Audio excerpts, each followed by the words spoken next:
The ballroom at Serene Heights Corporate Club shimmered beneath chandeliers that looked like falling stars frozen in glass. Every table was wrapped in ivory linen, every chair tied with gold satin bows. A slideshow of my father's achievements glowed across a giant screen photographs, spanning 4 decades at Allied Crest Industries. Promotions, handshakes, awards, not a single picture of me. I stood near the back, fingers curled around the strap of my clutch, trying to make myself smaller. My navy dress was simple, carefully chosen, so no one could accuse me of trying to outshine the occasion.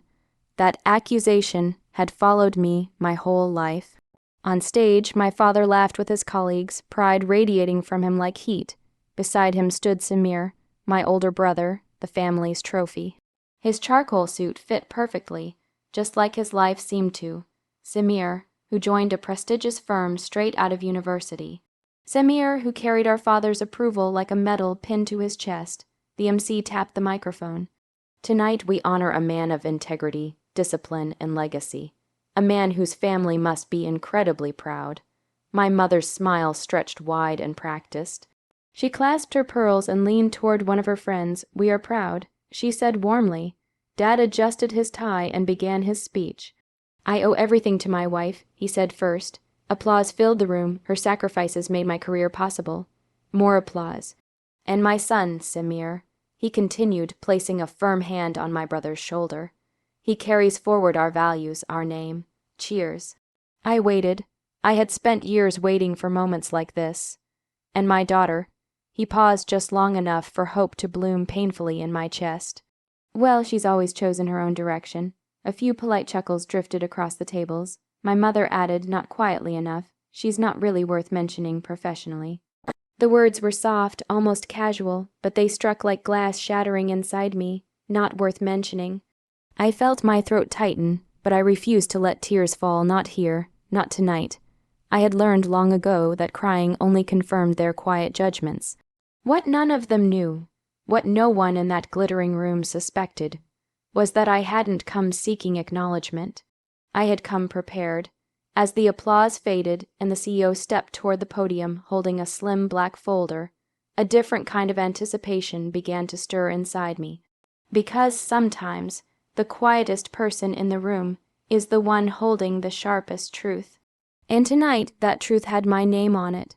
3 months before the retirement ceremony, I sat alone in my apartment, surrounded by spreadsheets glowing against the dark. The city outside buzzed with life, but my world was narrowed to numbers, clauses, and patterns that didn't make sense. I hadn't intended to look into Allied Crest Industries at all.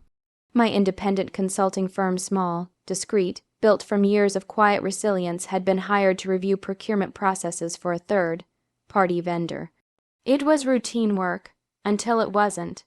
Hidden beneath layers of ordinary invoices was a pattern, inflated supply costs, recurring rounding anomalies, a contract extension clause that would quietly renew at nearly double the current rate. Individually, the details looked harmless. Together, they formed something dangerous, a slow bleed. I ran the numbers again, then again. If signed as scheduled, the agreement would cost the company millions over 5 years. It wasn't dramatic fraud, it was worse. It was negligence masked as trust.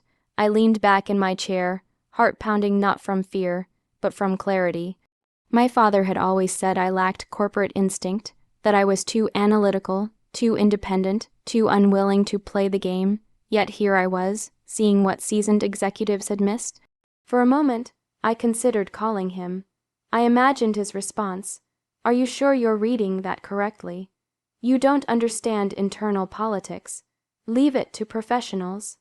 So instead, I prepared a formal risk assessment report, 43 pages of data models, projections, and corrective strategies.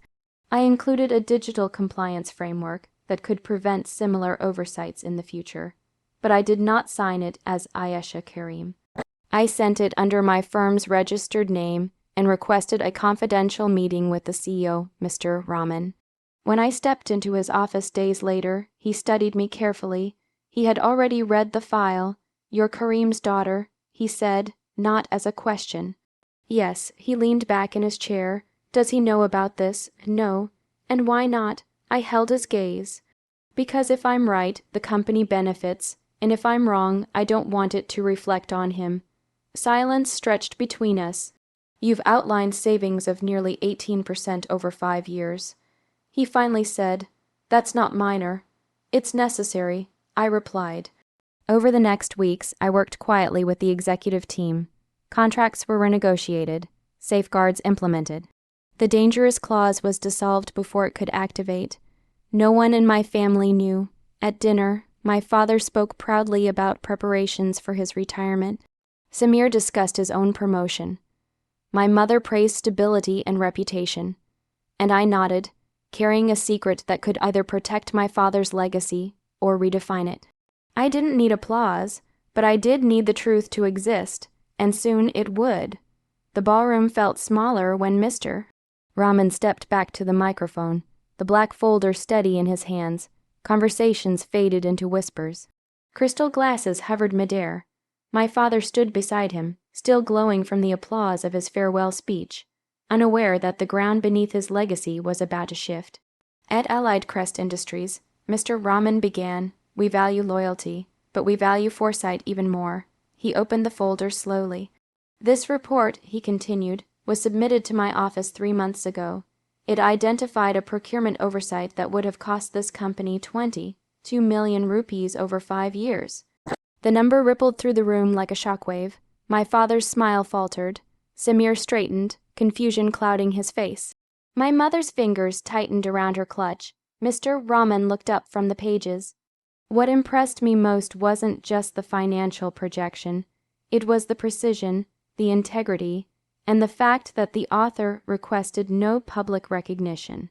He paused, letting the silence stretch. "Miss Ayesha Karim, please join me." For a heartbeat, I couldn't move. Every memory of being dismissed, corrected, compared, it all pressed against my ribs. But this time, I didn't shrink. I walked forward. The marble floor echoed beneath my heels, each step louder than the last. Eyes followed me, colleagues, family, friends, executives who had known me only as Karim's daughter. Mr. Rahman handed me the folder. "Your audit saved this company from a long-term financial drain," he said clearly, "and your digital compliance model is now being implemented across all departments." The projector screen flickered to life behind us. My name appeared in bold lettering, followed by charts and projections, evidence of months of quiet work. Gasps gave way to applause, not polite applause, real applause. I turned slightly, just enough to see my father. He looked as though someone had rewritten a story he thought he knew by heart.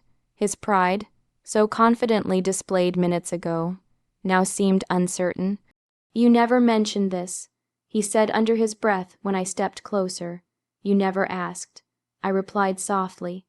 It wasn't anger that colored my voice. It was fact. Mr. Rahman continued, addressing the audience. "It is rare to see talent paired with humility. Miss Karim chose the company's well-being over personal credit." The applause swelled again. Samir avoided my eyes. My mother looked stunned, as though the version of me she carried in her mind no longer fit reality. For the first time in my life, I wasn't standing in someone else's shadow. I wasn't fighting for acknowledgement. I was undeniable, and as the folder rested in my hands, I realized something powerful. The sweetest revenge isn't destruction. It's revelation. The applause did not fade quickly that night. It lingered, like a shift in the air no one could ignore. As the ceremony continued at Serene Heights Corporate Club, conversations changed direction. Executives who once greeted me with polite disinterest now approached with curiosity and respect. A few even asked for my card. I handed it to them calmly, as if this had always been my place. Across the room, my father stood unusually still.